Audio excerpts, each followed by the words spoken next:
Bismillahirrahmanirrahim.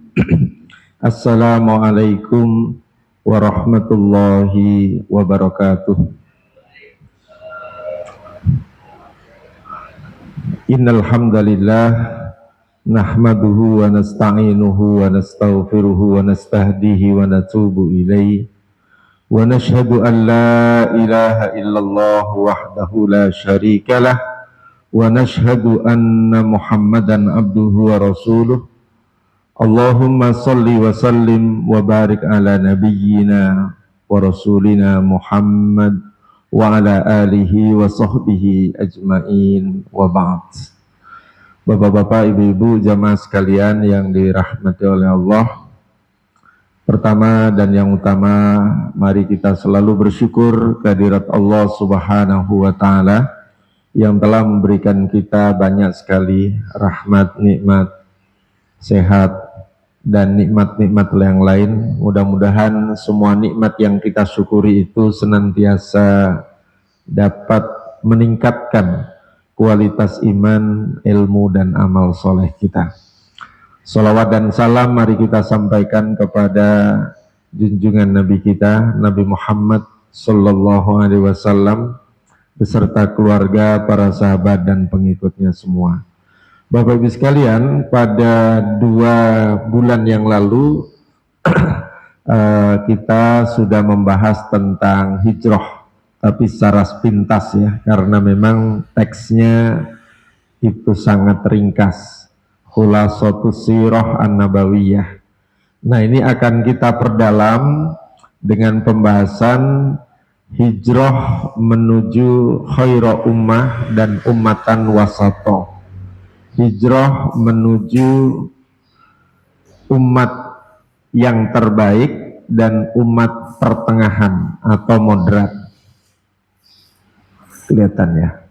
Baik, kita akan bahas makna, spirit, dan visi hijrah Nabi itu apa. Karena hijrah itu bukan sekedar menyelamatkan dakwah Islam dari ancaman kaum kafir Quraisy. Lebih dari itu, hijrah punya visi dan misi yang jelas, yaitu mewujudkan masyarakat Madinah yang memenuhi standar baldatun thayyibatun wa rabbun ghafur. Ada pertanyaan menarik, mengapa pilihan hijrah Nabi itu ke Madinah, bukan ke Riyadh, ke Taif, atau ke tempat yang lain? Nanti akan kita ulas. Lalu ada beberapa ajaran dan kisah seputar hijrah Nabi. Dan yang terakhir, hijrah menuju khaira ummah. Jadi hijrah itu sebuah proses ya, bukan hasil akhir, tapi proses menuju terwujudnya umat yang terbaik dan umat yang moderat, sekaligus mewujudkan hadharah mutaqaddimah, peradaban yang berkemajuan. Bapak Ibu sekalian yang berbahagia, hijrah dari segi bahasa berarti berpisah atau meninggalkan. Nabi hijrah dari Mekah ke Madinah berarti meninggalkan kota kelahirannya, Mekah, menuju destinasi hijrah yang baru. Hijrah ini bisa bersifat fisik, yaitu perpindahan diri kita dari satu tempat ke tempat yang lain, dan bisa juga berupa psikis, dari mindset lama yang misalnya cenderung materialistis menjadi mindset baru yang lebih spiritual, yang lebih mengedepankan taqarrub ilallah subhanahu wa ta'ala. Perintah hijrah itu sebetulnya sudah diberikan oleh Allah kepada Nabi Muhammad di masa-masa awal, kerasulan beliau. Cuman waktu itu perintahnya lebih kepada hijrah secara psikis.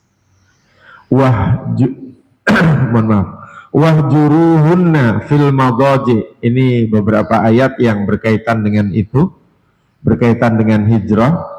Dan tinggalkan atau pisahkanlah anak-anak kalian itu dari tempat tidur orang tua.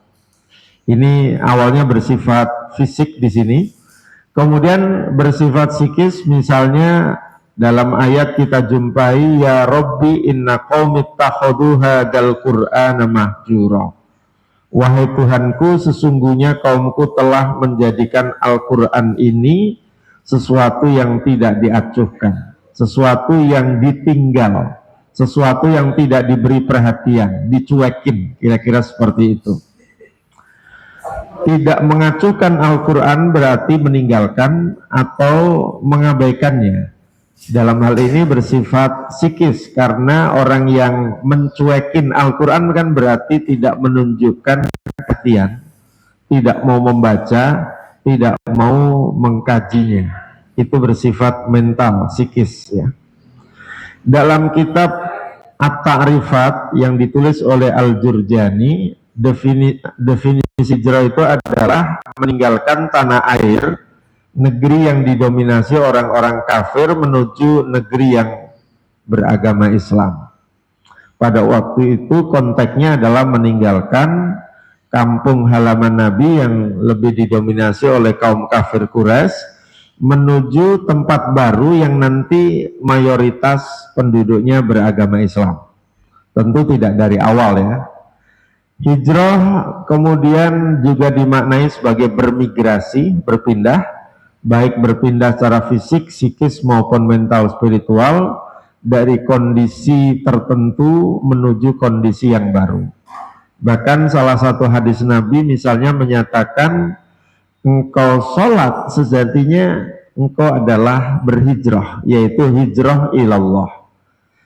Semula kita berada di tempat tidur kita nyaman karena kita dipanggil oleh Allah melalui azan sholat subuh tadi, kita bangun dan kita meninggalkan tempat tidur kita menuju masjid. Nah itu juga sebuah hijrah. Bahkan di hadis yang lain dinyatakan sholat, puasa, zakat, haji, semuanya itu merupakan proses hijrah. Jadi hijrah ini maknanya luas. Hijrah ini berkaitan dengan perubahan. Berkaitan dengan perubahan terutama mental spiritual. Jadi hijrah itu spiritnya adalah perubahan positif dan konstruktif. Jadi kalau kita sebelumnya itu bahasa Betawinya mungkin mager, malas gerak, terus kita bergerak, berubah, melakukan sesuatu yang positif, itu sejatinya adalah hijrah. Jadi spirit hijrah itu adalah perubahan positif, perubahan konstruktif yang membangun ya. Dari bergaya hidup malas menjadi rajin, dari bergaya hidup boros menjadi efisien, hemat. Itu adalah hijrah. Orientasinya apa? Orientasinya adalah menuju dan terus berada di jalan yang diridai oleh Allah Subhanahu wa ta'ala. Jadi standar hijrah kita itu adalah apa yang kita perbuat, apa yang kita lakukan itu disenangi atau dibenci oleh Allah. Kalau disenangi itu berarti kita berhijrah. Mohon maaf.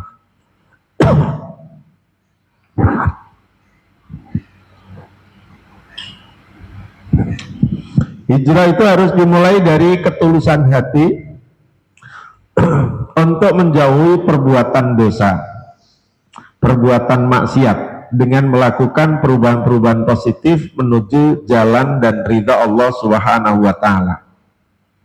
Tadi saya sampaikan di awal, perintah pertama tentang hijrah itu adalah perintah meninggalkan perbuatan dosa, khususnya syirik kepada Allah. Ayatnya warruza fahjur. Ini termasuk dalam rangkaian surat yang menurut para ahli tafsir turun setelah perintah Iqra.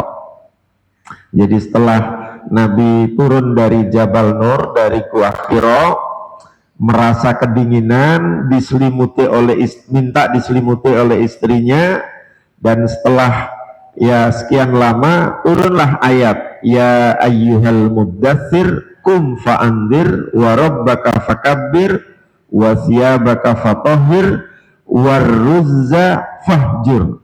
Dan perbuatan dosa yaitu menyembah berhala tinggalkanlah. Nah ini konteksnya adalah menegur masyarakat Arab waktu itu yang banyak menyembah berhala. Jadi penyembahan berhala itu harus ditinggalkan karena jelas bertentangan dengan ajaran tauhid. Apa visi Nabi hijrah dari Mekah ke Madinah? Visi hijrah Nabi adalah transformasi psikis, intelektual, mental dan spiritual menuju khairu ummah. Jadi visinya itu adalah melakukan perubahan agar masyarakat yang dulu dikenal sebagai masyarakat yang anti tauhid, menyembah banyak Tuhan, banyak arca, berhala, menjadi bertauhid. Dulu masyarakat jahiliyah itu rusak moralnya, banyak yang melakukan perbuatan-perbuatan tercela, berjudi, minum minuman keras, berzina, mengonsumsi narkoba kalau menurut istilah sekarang, memutus tali silaturahim, membunuh anak perempuan hidup-hidup. Itu semua harus ditinggalkan, itu semua harus diubah menjadi khairu ummah, menjadi masyarakat atau umat yang terbaik, yaitu apa? Masyarakat Islam yang wasati, masyarakat Islam yang moderat dan modern, kira-kira begitu.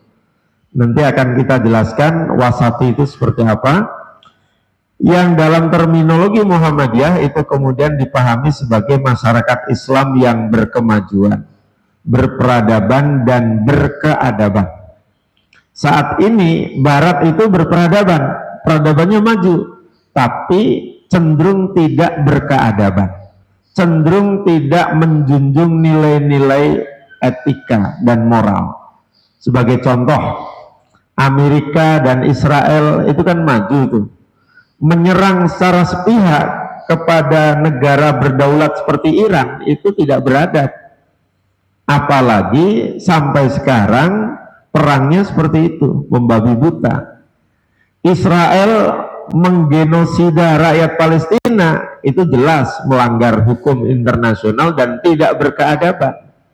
Atau yang lain, peradaban Barat itu begitu luar dalam bidang teknologi komunikasi dan sebagainya, tetapi di dalamnya itu banyak yang berisi apa yang disebut dengan permisivisme, serba boleh. Serba boleh itu seperti apa? Ya nonton tontonan yang atau menampilkan ya, menyuguhan tampilan atau tontonan yang berisi pornografi, porno aksi, kekerasan, itu kan sejatinya nggak boleh, tidak beradab.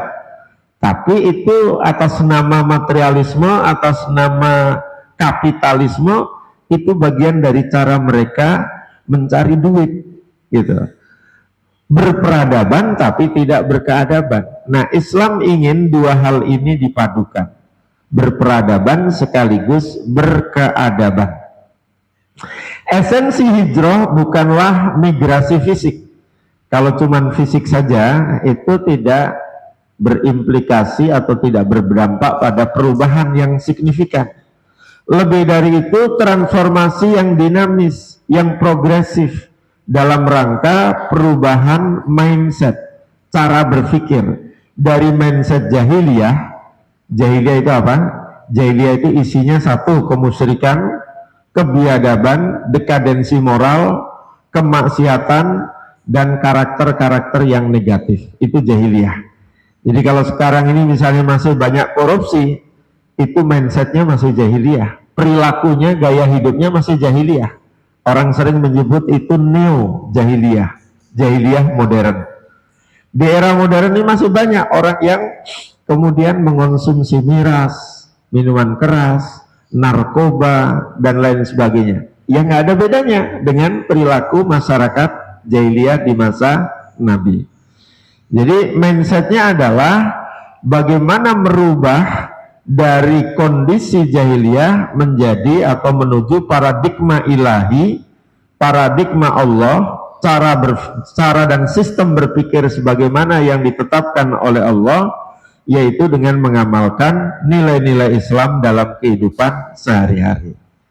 Jadi sebetulnya istilah jahiliyah itu bukan hanya tipikal masyarakat Arab saat itu, tapi itu sebuah trademark bahwa tidak tertutup kemungkinan karakter atau gaya hidup jahiliyah itu akan terus muncul sepanjang sejarah manusia. Dan terbukti sampai sekarang itu fenomena gaya hidup jahiliyah itu masih muncul, masih ada dan terus ada. Menurut Ibnul Qayyim Al-Jauziyah, hijrah yang hakiki itu merupakan transformasi mental spiritual dari sikap dan penghambaan terhadap semua tujuan dan orientasi duniawi menuju penghambaan dan ketaatan yang otentik kepada Allah dan Rasul-Nya. Banyak orang yang, mohon maaf, sering disebut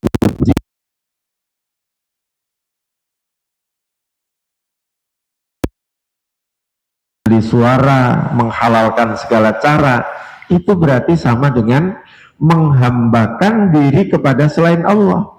Karena yang ada di dalam benak mereka itu adalah kenikmatan duniawi, kekuasaan, glamor, dan lain sebagainya. Dan ini pasti ada di masyarakat manapun, tidak terkecuali di masyarakat kita. Hijrah bukan untuk memenuhi kepentingan egoisitas, misalnya untuk menyelamatkan diri Nabi dari ancaman kaum kafir Quraisy. Karena kenyataannya ketika hijrah ke Madinah, Nabi tidak duluan, Nabi tidak paling duluan dalam berangkat. Justru yang tua, ibu-ibu itu disuruh berangkat dulu.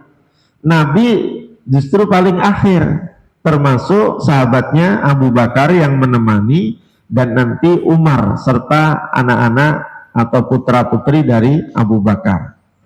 Bapak Ibu sekalian yang dirahmati oleh Allah, pertanyaan selanjutnya adalah mengapa Nabi memilih hijrah ke Madinah, bukan ke tempat yang lain? Padahal jaraknya lumayan. Mekah ke Madinah itu sekitar 450 atau 60 km. Dan jalannya tidak seperti sekarang. Kalau sekarang Mekah Madinah itu tol. Tolnya tidak berbayar. Tolnya lurus dan bagus, nggak ada lubang ya. Dulu jalannya berliku. Dulu jalannya melalui bukit-bukit, dan tentu saja kita bayangkan panasnya luar biasa kalau itu terjadi di musim panas. Selain menjalankan perintah Allah, jadi hijrah itu perintah Allah ya, Nabi hijrah bukan untuk melarikan diri, tetapi menyelamatkan visi dan misi Islam sebagai rahmatan lil alamin. Pilihan destinasinya itu Madinah karena sebelum hijrah Nabi sudah menjalin komunikasi, menggalang kekuatan, dan membina komunitas Islam di Madinah melalui, Nabi pernah mengutus seorang yang dai muda namanya Mus'ab bin Umair. Mus'ab ini nanti kelak menjadi salah satu pahlawan yang syahid pada saat perang Uhud ya, pada saat perang Uhud. Nah, sebelum hijrah Nabi telah melakukan 2 kali baiat Aqobah. Disebut Aqobah karena tempatnya di Aqobah. Aqobah itu di luar kota Mekah, dekat Hudaybiyah. 2 kali itu artinya Nabi Shallallahu Alaihi Wasallam sudah punya pengikut. Baiat itu kan berjanji setia. Jadi ceritanya ketika itu Nabi melihat kalau yang didakwai kaum kafir Quraisy, apalagi mereka yang didakwai itu seperti Abu Jahal, Abu Lahab, kelihatannya sudah tidak mempan. Mereka sudah masuk garis keras dalam memusuhi Nabi. Lalu Nabi melihat ada peluang. Setiap tahun di musim haji itu ada orang-orang dari luar Mekah yang datang mengunjungi Ka'bah. Nah, usut punya usut, wah ini ada datang dari Madinah. Nabi cegat, Nabi proaktif mencegat mereka di luar kota Mekah. Nabi ajak dialog, Nabi ajak untuk bincang-bincang soal Islam. Dan alhamdulillah masyarakat dari suku Aus dan Khazraj, 2 suku utama di Madinah, itu mau menerima Islam dan berjanji setia, berjanji untuk terus beragama Islam. Dan suatu saat nanti kalau Nabi datang ke Madinah siap menerima. Jadi Nabi sudah membangun basis dan modal sosial untuk bisa mendapatkan akomodasi atau mendapatkan tempat bisa tinggal di Madinah. Jadi pada saat Baiat Aqabah pertama yang masuk Islam itu baru belasan.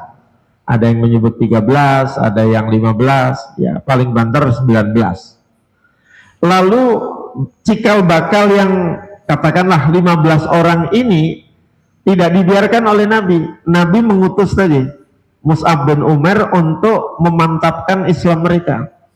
Dan alhamdulillah selama 1 tahun Mus'ab diutus ke Madinah itu, Mus'ab berhasil mengajak, merekrut, mengislamkan banyak orang. Dan pada Bai'ah Aqabah yang kedua tahun berikutnya, sekitar tahun 10 kenabian, sudah ada sekitar 80-an orang. Kan luar biasa itu. Itu sebuah prestasi yang luar biasa itu. Dalam setahun bisa mengislamkan lebih dari 50 orang ya. Jadi Nabi sudah punya pengikut, sudah punya pendukung, sudah punya modal sosial yang siap menerima kehadiran Nabi Shallallahu Alaihi Wasallam. Mengapa ke Madinah juga? Karena Madinah itu baru saja mengalami perang besar, kurang lebih selama 105 tahun.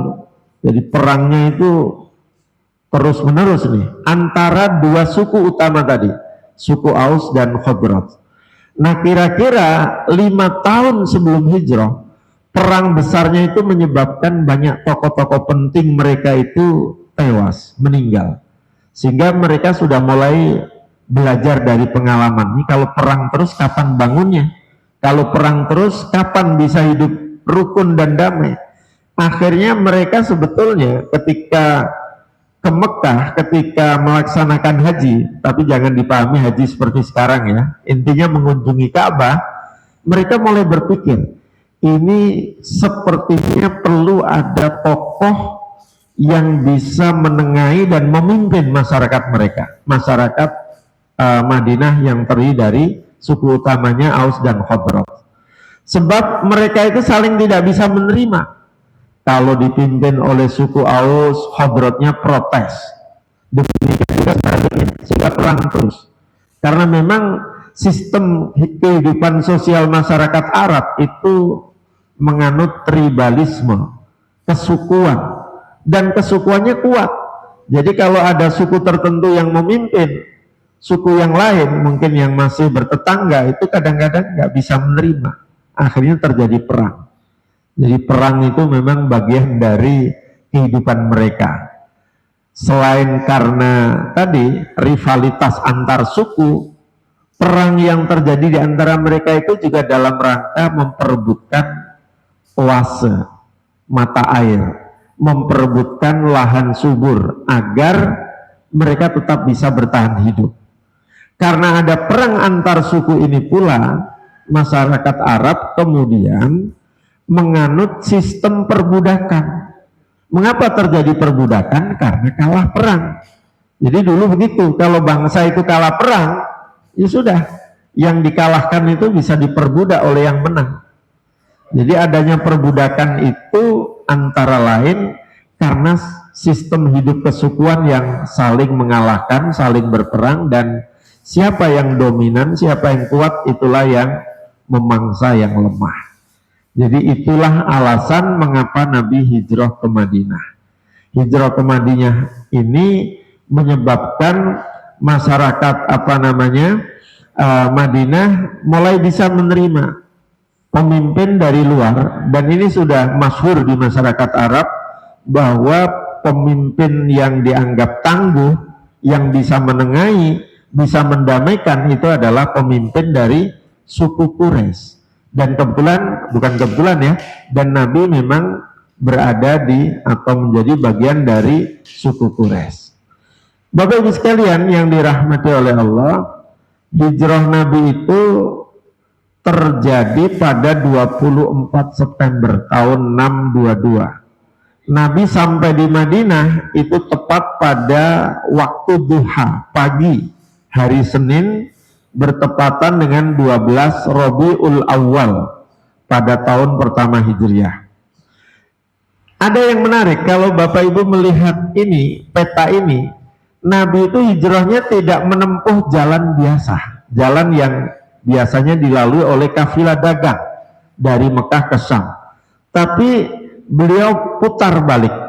Jadi sebelum ke arah Madinah, Madinah itu berada di utara Mekah, beliau ke selatan dulu sekitar 5-6 kilo ya dari Mekah untuk transit di gua yang namanya Gua Thur. Gua Thur. Gua Thur itu cukup tinggi. Saya kemarin saat umroh itu mencoba menyempatkan naik sampai puncaknya karena ini biasanya susah. Naik karena sekarang sudah dibuat separuhnya itu ada dilalui mobil, bisa dilalui mobil gitu ya. Terus ke atasnya naik tangga gitu ya. Itu cukup tinggi, MDPL-nya itu sekitar 745 dari permukaan laut, cukup tinggi ya. Jadi kalau jalan dari pertengahan pertengahan gunungnya ke atas itu masih sekitar 45 menit, lumayan nanjak terus. Dan tempatnya memang sempit. Orang mungkin nggak ngira kalau Nabi itu dalam tanda petik bersembunyi di situ.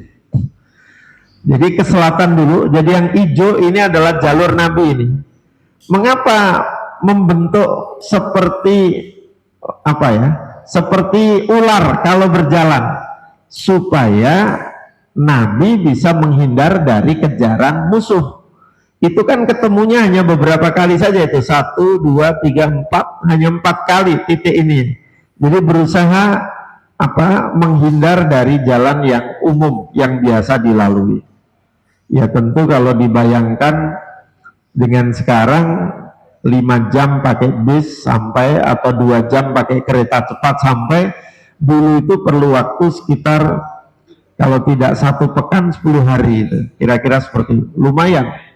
Dan bisa dibayangkan betapa susahnya, betapa beratnya perjuangan Nabi dalam hijrah dari Mekah ke Madinah. Bapak Ibu sekalian yang dirahmati oleh Allah, ajaran dan kisah seputar hijrah. Suatu ketika ada orang Arab Badui mendatangi Nabi dan bertanya, "Ya Rasul, beritahu kami mengenai hijrah. Apakah hijrah itu menuju jalanmu di mana saja engkau berada, ataukah menuju suatu kaum tertentu, menuju suatu tempat tertentu pula? Ataukah jika engkau telah tiada, engkau telah meninggal, hijrah itu sudah tidak ada lagi?" Rasul terdiam sejenak nih. Orang Arab nih maksudnya apa ini? Nanya begini ya, mikir dikit lah. Lalu Nabi menjawab, di mana orang yang bertanya tadi? Maksudnya Nabi ingin menyampaikannya langsung, menatap wajah orang yang bertanya itu. Salah seorang sahabat menunjukkan, ini dia ya Rasul. Nah, setelah orang itu yang tanya tadi berada di depannya, Nabi kemudian menjawab, hijrah itu esensinya adalah engkau meninggalkan perbuatan keji, al-fahsya, baik yang tampak maupun yang tidak tampak, yang kelihatan orang atau yang dilakukan secara sembunyi-sembunyi. Hijrah itu engkau melaksanakan sholat, membayar zakat, kemudian engkau berpindah meskipun engkau hanya meninggalkan kota. Jadi ini jawaban substansial dari Nabi. Hijrah itu ya melaksanakan kebaikan seperti tadi, melaksanakan sholat, zakat, puasa, dan seterusnya. Dalam kesempatan lain Rasul pernah ditanya salah seorang sahabat, hijrah seperti apakah yang paling utama wahai Rasul? Rasul menjawab, engkau meninggalkan apa yang tidak disukai oleh Tuhanmu. Al-hijratu mahajaro anhu antahjuro malayuhibuhullah, apa yang tidak dicintai oleh Allah subhanahu wa ta'ala. Bapak Ibu sekalian yang dirahmati oleh Allah, ini terkait dengan kisah-kisah seputar hijrah ini menarik, tapi nanti mungkin kita akan bahas tersendiri berkaitan dengan mukjizat-mukjizat yang menyertai perjalanan hijrah Nabi. Salah satunya misalnya ketika berada di Jabal Sur, di Gua Sur, Nabi mendapatkan bantuan dari tentara langit yang diutus oleh Allah. Di antaranya misalnya tempat beliau bersembunyi itu ada lubang kecil, itu ditutupi oleh sarang laba-laba. Artinya di situ laba-laba tentara Allah ini ya, datang membantu. Di kanan kirinya banyak burung yang berkicau dan membuat sarang, sehingga keberadaan burung-burung ini, tentara-tentara langit ini mengecoh. Pada waktu itu sudah ada pasukan pemburu hadiah ya, karena Nabi itu disayembarakan, siapa yang bisa menangkap hidup-hidup atau membunuh Nabi akan diberi hadiah 100 unta oleh Abu Jahal dan Abu Lahab. Sudah ada pasukan pemburu hadiah yang sampai sana, sudah melongok-longok gini, tapi mereka tidak tahu, mereka tidak mendapati Nabi ada di situ, sehingga Nabi selamat. Ini sebagian ya. Nanti ada yang lain lagi yang menarik ya. Berikutnya, Bapak Ibu sekalian yang dirahmati oleh Allah, hijrah yang dilaksanakan oleh Nabi ini membentuk pribadi yang hebat, membentuk figur-figur sahabat yang nanti bisa menjadi teladan bagi kita semua. Yang pertama, ini saya persingkat karena waktunya ini. Nabi mengkader secara tidak langsung kemenakannya Ali bin Abi Thalib, yang pada malam hijrah itu ditugasi untuk menggantikan tempat tidur Nabi, memakai selimut Nabi yang berwarna hijau. Ini luar biasa. Nah, Ali mempertaruhkan nyawa demi Rasulullah Shallallahu Alaihi Wasallam, dan ini mendidik Ali menjadi figur yang pemberani, figur yang mau menjadi tebusan. Nah, seringkali Ali itu disebut juga sebagai tebusannya Nabi Shallallahu Alaihi Wasallam. Bayangkan kalau begitu kaum kafir Quraisy itu membuka selimut, lalu siapapun yang ada di situ ditebas lehernya, kan Ali menjadi korban gitu. Maka beliau menjadi tebusan Allah. Kemudian sahabat Abu Bakar yang menemani, ini juga dikader oleh Nabi menjadi sahabat yang setia, sahabat yang senantiasa mendampingi Nabi dalam kondisi suka dan duka, terutama dukanya. Dan bahkan logistik keperluan hijrah itu disuplai oleh keluarga Abu Bakar. Putra-putrinya ikut menyokong perjalanan hijrah Nabi. Tadi mungkin muncul pertanyaan, mengapa perlu transit 3 hari di Gua Sur? Wah, karena saat itu perintahnya di malam hari dan belum sepenuhnya Nabi dan sahabat Abu Bakar siap secara logistik, sehingga dengan bertransit sebentar dan diatur, itu sudah diatur, sudah dimusyawarahkan di rumah Abu Bakar, putra-putri Abu Bakar bisa memainkan peran seperti yang ditugaskan oleh Nabi. Putranya Abdullah bin Abu Bakar ditugasi menjadi intelijen, menjadi pencari informasi, mengamati gerak-gerik musuh kaum kafir Quraisy. Pembantunya Amir bin Fuhairah ditugasi mengembala binatang ternak Abu Bakar untuk menghilangkan jejak Nabi. Dulu itu kalau orang berjalan tuh jejaknya bisa ditelusuri itu, karena di atas pasir ya. Lalu putri Abu Bakar, Asma binti Abu Bakar, ditugasi untuk mengantarkan makanan dan minuman di malam hari. Oh, bayangkan, di malam hari seorang perempuan naik gunung 700 berapa tadi? 45 mdpl. Itu nggak terbayangkan pada waktu itu. Kalau manjat normal, tidak pakai naik mobil, itu paling nggak 2 jam itu. Naik sekali naik ya, 2 jam itu. Sambil bawa susu, bawa makanan dan lain sebagainya. Jadi begitu cara Nabi mengatur atau menunjukkan rencana strategisnya ya, agar ini menjadi pelajaran bagi para sahabat yang lain bahwa memang perjuangan hijrah itu tidak ringan, sangat berat. Dan yang terpenting dari itu adalah bahwa hijrah Nabi itu diagendakan, didesain untuk menuju khairu ummah, menjadi umat terbaik. Umat terbaik itu digambarkan oleh Al-Quran dalam surat Ali Imran ayat 110 ya. A'udzubillahi minasyaitonirrajim. Bismillahirrahmanirrahim. Kuntum khaira ummatin ukhrijat linnas ta'muruna bil ma'ruf wa tanhauna 'anil munkar wa tu'minuna billah walau amana ahlul kitabi lakana khairan lahum minhumul mu'minuna wa aktsaruhumul fasiqun. Ini kalau diulas tersendiri nanti mungkin kita akan bahas ya, apa esensi dari khairu ummah. Di ayat ini khairu ummah itu yang pertama disifati ukhrijat linnas. Dia ditampilkan, dia disetting untuk berperan bagi kehidupan umat manusia. Perannya apa? Ta'muruna bil ma'ruf, selalu mengajak kepada kebaikan. Wa tanhauna 'anil munkar, mencegah kemungkaran. Tidak cukup itu, wa tu'minuna billah, dan selalu beriman kepada Allah. Kalau masyarakat itu semangatnya adalah menumbuhkan kebaikan, kemaslahatan, kemanfaatan, itulah khairu ummah.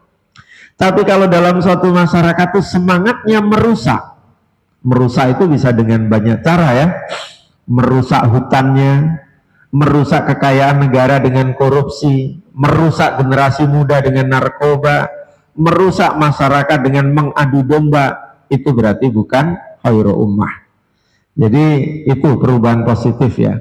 Dan khairu ummah ini dalam hadis Nabi luar biasa, narasinya cukup banyak. Di antaranya misalnya Nabi pernah menyatakan khairukum khairukum li ahli wa ana khairukum li ahli. Orang yang terbaik itu adalah orang yang senantiasa menunjukkan perlakuannya yang baik kepada keluarganya. Jadi dimulai dari perbaikan keluarga itu khairu ummah. Dan aku, kata Nabi, adalah orang yang terbaik dalam memperlakukan keluargaku. Di ayat yang lain misalnya, khairukum man ta'allamal Qur'an wa 'allamahu. Sebaik-baik kalian adalah orang yang mau belajar Al-Qur'an dan mau mengajarkannya kepada orang lain. Jadi kalau di dalam masyarakat ini masih banyak yang mau ngaji, yang mau belajar Al-Qur'an, mengajarkan dan mengamalkannya, itu berarti masih termasuk kategori khairu ummah. Dan banyak lagi ini, karena waktunya terbatas. Yang terakhir, selain daripada itu Bapak Ibu sekalian, hijrah ini juga menginspirasi kita untuk menjadi masyarakat moderat, pertengahan, alias tidak ekstrim kanan ataupun ekstrim kiri. Ayatnya ada di Al-Baqarah 143. Wa kadzalika ja'alnakum ummatan wasata litakunu syuhada'a 'alan nas wa yakuna ar-rasulu 'alaikum syahida. Dan demikian pula kami telah menjadikan kamu umat Islam umat yang adil dan pilihan. Umatan wasata itu sebagian buku tafsir mengartikannya umat yang adil, menegakkan keadilan, dan umat yang memang menjadi cita ideal banyak orang. Agar apa? Agar menjadi saksi atas perbuatan manusia dan agar Rasul Nabi Muhammad SAW menjadi saksi atas perbuatan kalian. Ada yang menarik dan ini patut kita garis bawahi bersama. Ayat ini surat Al-Baqarah 143 ditempatkan oleh Allah persis di tengah-tengah surat Al-Baqarah. Bapak Ibu tahu berapa jumlah ayat dalam surat Al-Baqarah? 286. Dan ini tengahannya 143. Pesannya begini kira-kira. Al-Quran itu tidak sekedar omong-omong.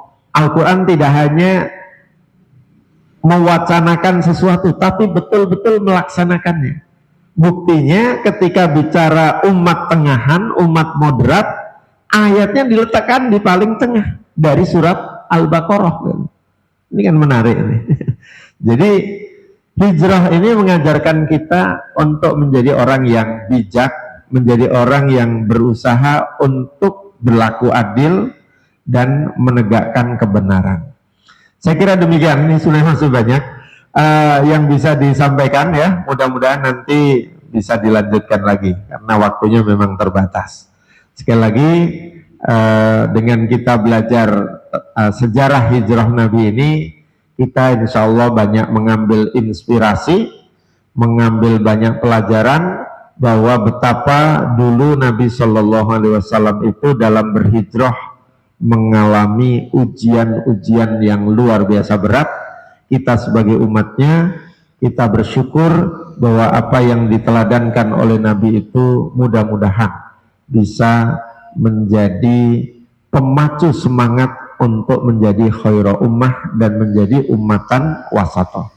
Saya kira demikian yang dapat disampaikan.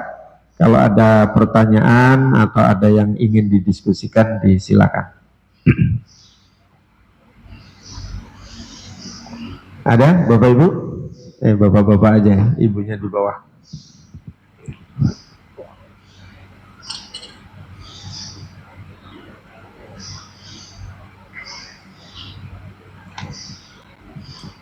Assalamualaikum warahmatullahi wabarakatuh. Waalaikumsalam warahmatullahi wabarakatuh. Sedikit aja, ya.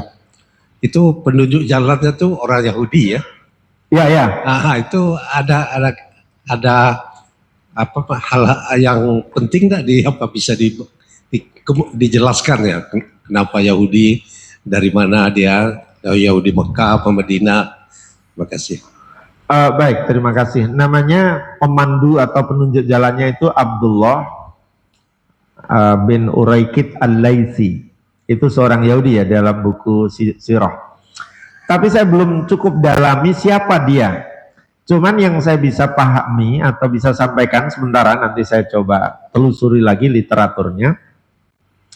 Nabi kelihatannya dalam hijrah ini tidak, itu sudah punya agenda, sudah punya rencana, sudah punya persiapan. Nabi kan belum pernah pengalaman ke Madinah kan, sehingga diperlukan adanya guide, penunjuk jalan. Nabi tahu bahwa orang Yahudi ini bisa diajak bekerja sama, tidak akan mungkin berselisih atau berkhianat waktu itu ya, dan figurnya seseorang ya, bukan komunitas.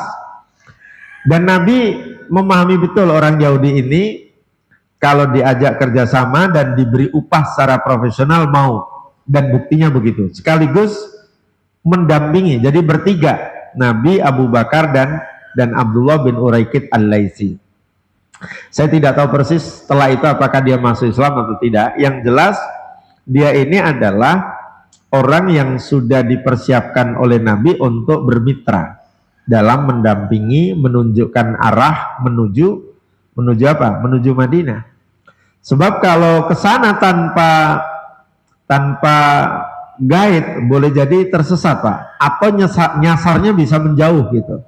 Nah dengan adanya orang ini berarti ada, ini tafsirnya ya, orang ini punya pengalaman dalam melakukan perjalanan jauh gitu. Mungkin sampai situ aja penjelasannya. Jangan ditanya gini, kok Nabi kerjasama dengan orang Yahudi? Ya sama dengan kita, kok kita juga memakai mobil buatan Toyota misalnya, kan bukan muslim tuh kira-kira ya, atau pesawatnya Amerika. Jadi dalam hal yang ini pelajaran kemanusiaannya, dalam hal yang berkaitan dengan urusan dunia, kerjasama dengan siapapun tuh nggak ada masalah, selama kita mendapatkan atau saling menguntungkan. Kalau merugikan ya jangan. Gitu. Jadi ini memberi pelajaran bahwa bekerja sama dengan pihak lain non muslim itu boleh, asal kita tidak menggadaikan akidah kita.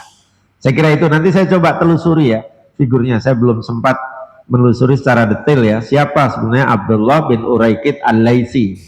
Gitu. Oke, masih ada atau cukup? Sekali lagi ini ya, satu lagi ya.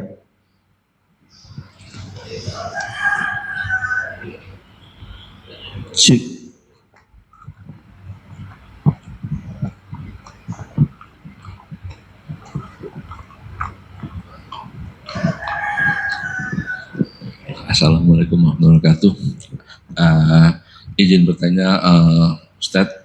Ya. Tadi Ustadz sampaikan bahwa tujuan hijrah itu ya satu sebagai khairul ummah, sebagai tujuannya adalah kita mencapai umat yang terbaik, dan juga tadi juga umat yang wasaton, artinya umat yang moderat, artinya umat yang di tengah-tengah juga.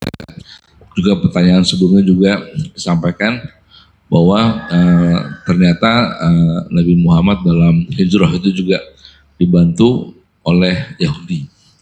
Kalau saya melihat bahwa berarti memang dalam urusan keduniawian, bahwa memang Nabi juga mencontohkan bahwa kita tidak memilih-milih harus yang satu agama, tapi atau sama, tapi juga melihat bahwa ya memang bermanfaat buat kita, yang tanda kutip yang menguntungkan.